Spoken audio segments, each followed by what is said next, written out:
미국 현지의 경제 동향 그리고 소식들 전해드리겠습니다. 맨해튼 나우 시간이고요. 오늘도 오하이오 주립대학교 자산관리학과의 겸임 교수이자 JC 회계법인의 대표로 계신 지호준 박사님과 함께합니다. 안녕하세요. 안녕하십니까? 네, 최근 미국 내에서는 정말 굵직굵직한 경제 이벤트들이 하루가 뭐다 하고 발생하고 있습니다. 그래서 오늘 맨해튼 나우 시간에서는 우리가 절대 놓쳐서는 안 될 주요 개별 이벤트들을 면밀하게 검토해보는 시간으로 마련해봤습니다. 일단 첫 번째로는 지난주 글로벌 증시에서 가장 주목했던 빅 이벤트에 대한 이야기를 해보려고 하는데요. 바로 9월 FOMC 회의 결과가 있었습니다. 지금 회의가 종료된 지 일주일가량 지나가는 시점인데 이 시점에서 우리가 판단해 볼 수 있는 이 회의의 시사점으로는 어떤 것들이 있을까요? 네, 지난번에 빠르면 10월 말부터 시작될 수 있는 그 물류 대란과 또 심각한 어떤 공급 부족의 가능성이 있기 때문에 9월 FOMC 정례회에서 구체적인 해결 방안 또는 어떤 액션 플랜이 발표될 것이다라고 예상을 했었는데요. 하지만 이제 FOMC 미팅 결과가 그 전문가들의 의견과는 조금 다르게 어떤 구체적인 테이퍼링과 금리 인상의 시점을 조금 미뤘다라고 볼 수 있을 것 같습니다. 단기적으로 봤을 때는 시장이 이제 긍정적으로 평가하면서 반응을 하고 있지만, 정부 셧다운이라던가 인플레이션 등등 이런 난제들이 있는 상황에서 과연 그 10월 말 11월까지 이제 잘 버틸 수 있을까 하는 걱정이 사실 앞서긴 합니다. 물론 이제 파월 연준 의장이 물가 상승은 일시적인 현상이다라는 기존의 입장을 이번에 확실하게 또 공개적으로 번복했다는 점은 나름 의미하는 바가 크다라고 보고요. 첫째로 이젠 그 정부도 물가 상승의 심각성을 이미 파악했고 또 동의했다라는 점에서 어떤 좀 저희가 시사하는 바가 크다라고 할 수 있을 것 같습니다. 또 동시에 이제는 해결하기 위한 보다 강력한 이제 정부 규제 또는 시장 개입의 이제 부분들은 이제 시간 싸움이 될 것이다라고 판단할 수 있는 그런 시점이 왔다는 것도 매우 의미하는 바가 클 것 같습니다. 하지만 그 여전히 이제 해결의 기미가 보이지 않는 이 물류의 병목 현상이나 또는 점점 더 이렇게 심각해지고 있는 공급 부족의 문제가 연말 이제 소비 특수를 앞두고 있는 미국 소비 시장에 미칠 파급 효과는 꽤 클 것으로 예상을 합니다. 특히 이게 코로나로 인해서 전 세계 곳곳에 존재하는 위험의 어떤 변수들이 복잡하게 얽혀 있다 보니까 해결책을 찾는 것이 쉽지 않은 것 같아 보이는데요.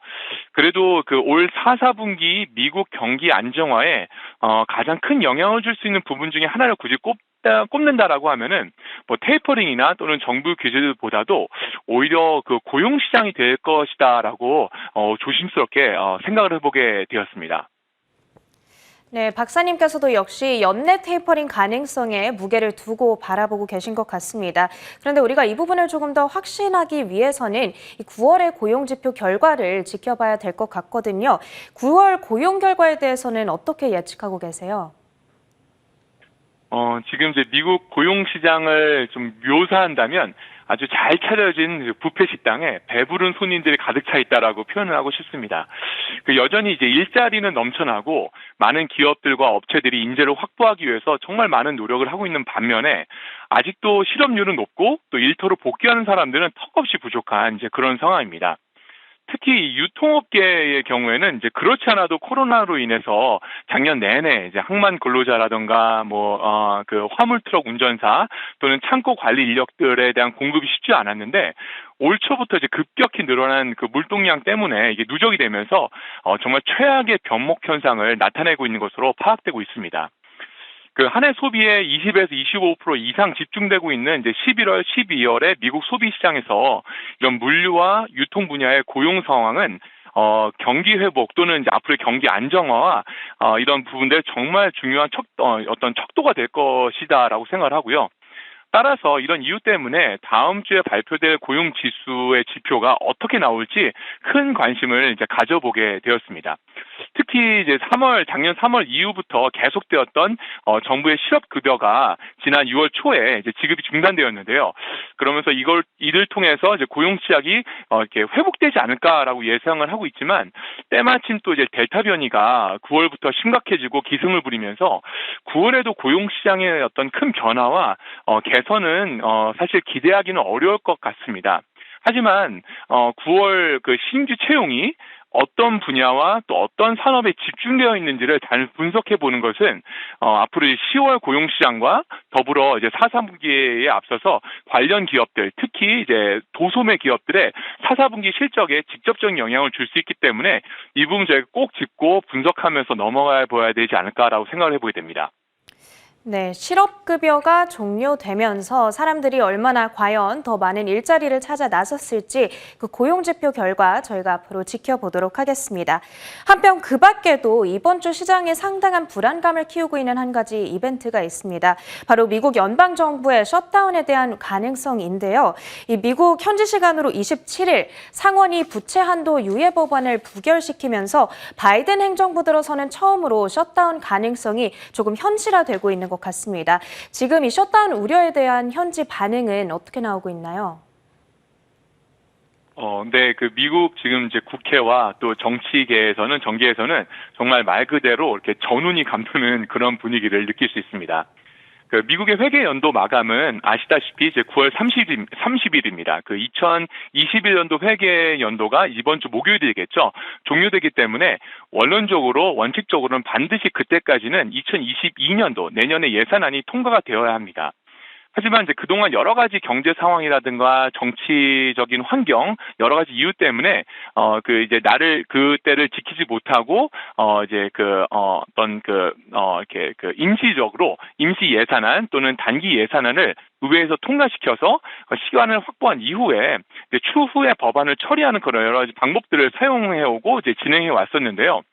이번에 특별히 저희가 그 문제가 되고 있는 이유는 현재 민주당과 공화당에서 치열한 공방을 벌이고 있는 가장 큰 이유 중에 하나로서 뎃 리밋, 말씀하신 것처럼 이제 그러니까 국가 부채 한도에 대한 그 제한 때문입니다.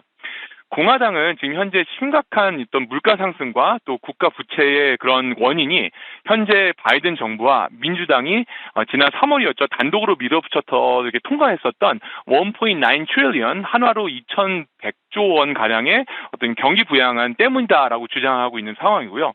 따라서 이게 무책임하게 국가 부채 한도를 늘린다는 것이 어떤 해결책이 아니다라고 그 공화당에서 주장하고 있고 현 정부와 민주당에서 어떤 형태로든 이제 책임을 져야 한다는 것이 지금 현재 이제 공화당의 입장인 것입니다. 트럼프 정부 때도 두 번의 그 정부 셧다운이 있었고 또 오바마 정부 때도 한 번의 그 정부 폐쇄가 있었습니다. 이번에 정부 셧다운이 더 중요하게 여겨지는 것은 또 다른 이유들이 있겠는데요.